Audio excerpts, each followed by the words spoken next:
Hello everyone, কেমন আছো সবাই? আজকের নতুন রেসিপির জন্য সবাইকে স্বাগতম। ডিমের এই রেসিপিটা একদম ভিন্ন ধরনের। ডিম তো অনেকেই রান্না করে খেয়েছেন, কিন্তু এভাবে রান্না করে খেয়ে দেখবেন, এর স্বাদ অতুলনীয়। বাড়িতে ডিম কম থাকলে ঝটপট এই রেসিপিটা করে নিতে পারেন। একটা দুটো ডিম হলেই আপনারা তৈরি করে নিতে পারবেন এই ডিমের রেসিপিটা। কম তেল কম মশলায় আপনারা এই রেসিপিটা তৈরি করে নিতে পারেন।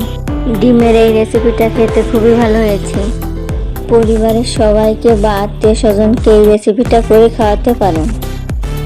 এরকম সুন্দর রেসিপি তৈরি করতে হলে ভিডিওটা স্কিপ না করে লাইক সাবস্ক্রাইব করে পুরো ভিডিওটা দেখতে থাকুন। এই যে দেখুন, আমি এখানে 3টি ডিম নিয়েছি, আর নিয়েছি এখানে আলু কেটে, আর এখানে মশলা বেটে নিয়েছি। ডিমটা ভাজি করার জন্য আমি এখানে একটা বাটি নিয়েছি, বাটিতে পেঁয়াজ আর লবণ নিয়েছি। ডিমটা এখানে আমি ভেঙে নিয়েছি, এখন হাত দিয়ে গুলিয়ে নেব। কড়াইটা আমি চুলায় বসিয়ে দিয়েছি। কড়াইটা গরম হয়ে গিয়েছে, এখন আমি এর ভিতর দিয়ে দিলাম তেল।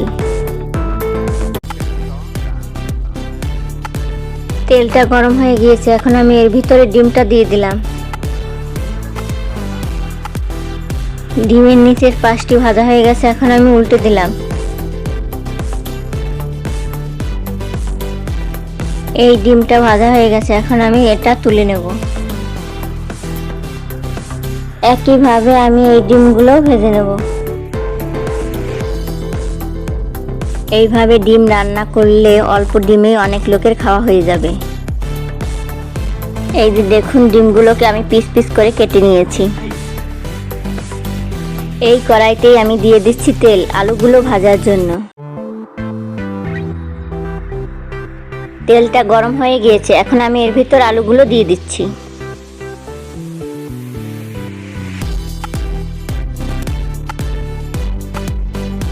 সবগুলো আলু দেওয়া হয়ে গেছে, এখন আমি একটু লালচে করে ভেজে নেব।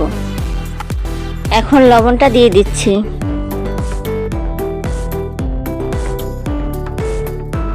সামান্য একটু হলুদ দিয়ে দিচ্ছি।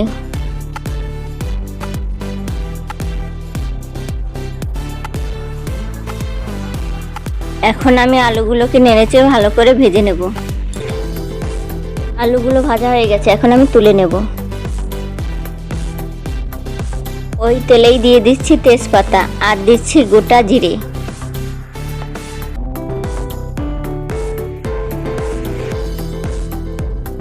ফোড়নটা হয়ে গেছে, এখন আমি এর ভিতরে পেঁয়াজগুলো দিয়ে দেব।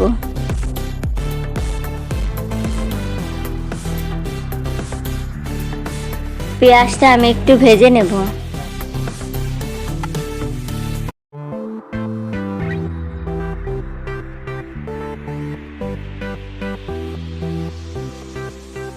পেঁয়াজটা হালকা করে ভাজা হয়ে গেছে, এখন আমি এর ভিতর দিয়ে দেব আদা রসুন বাটা।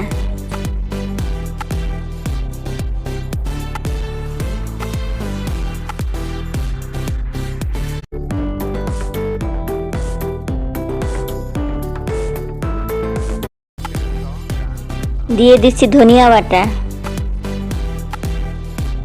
আর দিয়ে দিচ্ছি শুকনো মরিচ বাটা।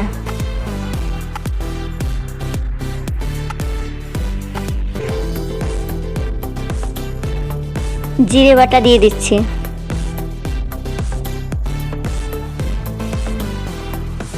দিয়ে দিচ্ছি হলুদের গুঁড়া।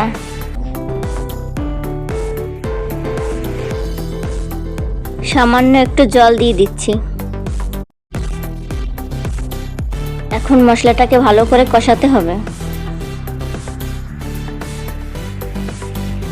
এই যে দেখুন, মশলা থেকে তেল ছেড়ে আসছে। মশলাটা কষানো হয়ে গেছে, এখন আমি এর ভিতরে আলুগুলো দিয়ে দেব। আলু একটু নেড়েচেড়ে মশলার সাথে মিশিয়ে দিচ্ছি। সামান্য একটু জল দিয়ে মশলার সাথে আলুগুলোকে আরো একটু কষিয়ে নিচ্ছি।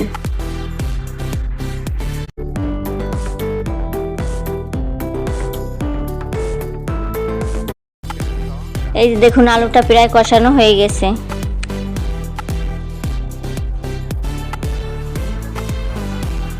কষানো হয়ে গেছে, এখন আমি এর ভিতরে জলটা দিয়ে দিলাম। পরিমাণ মতো জলটা দিতে হবে। ঝোলটা ফুটছে, এখন আমি এর ভিতরে পরিমাণ মতো লবণ দিয়ে দিলাম।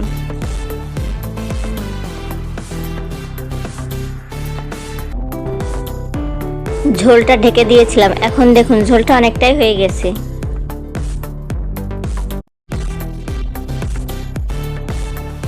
এই যে দেখুন আলু প্রায় গলে গেছে।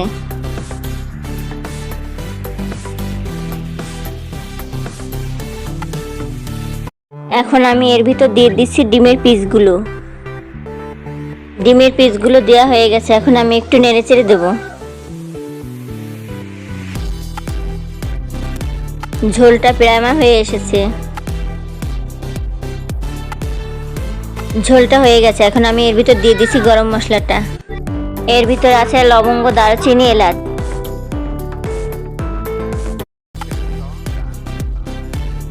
তরকারিটা হয়ে গেছে, এখন আমি একটা বাটিতে নামিয়ে নেব। আমি একটা বাটিতে নামিয়ে নিয়েছি। দেখুন তরকারিটা দেখতে কতটা সুন্দর ও কালারফুল হয়েছে, খেতেও খুব স্বাদ হয়েছে। এইভাবে ডিম রান্না করলে অল্প ডিমেই অনেক লোকজনের খাওয়া হয়ে যাবে। তো বন্ধুরা, আপনারা এই রান্নাটা করে খেয়ে দেখবেন কেমন হয়েছে রান্নাটা, আর আমাকে কমেন্ট করে অবশ্যই জানাবেন। এরকম নতুন নতুন রেসিপি পেতে হলে আমাকে লাইক, সাবস্ক্রাইব ও ফলো করে দাও।